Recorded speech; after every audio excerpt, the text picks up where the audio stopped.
Ito ang tamang wireless mic para sa'yo.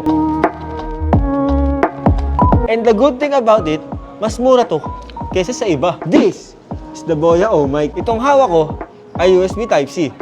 But wait, meron din itong Lightning.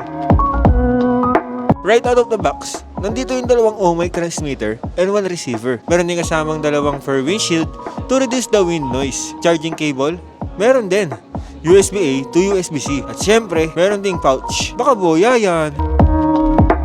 Wireless charging? Oh, wow. At this price point, may wireless charging yung case niya as a built-in lithium-ion battery na up to 5 hours non-stop recording. Ano ba nun? 5 oras tuloy-tuloy ginagamit. Pero just in case naman meron, pwede naman to. Wow. Up to 50 meters wireless operating range. Weh. Kitang-kita nyo naman. Napakalayo na pero napakalakas pa rin. Yan, ang Boya O mic. At isa sa nakakatuwang feature nito ay meron siyang magnetic belt clip. Yun. Magnet lang. Ay.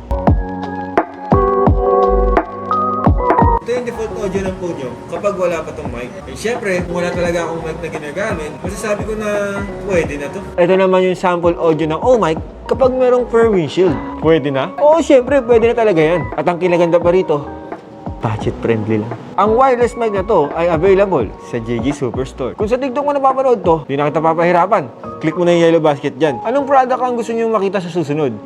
Comment down below. Like and follow for more. See you on the next video.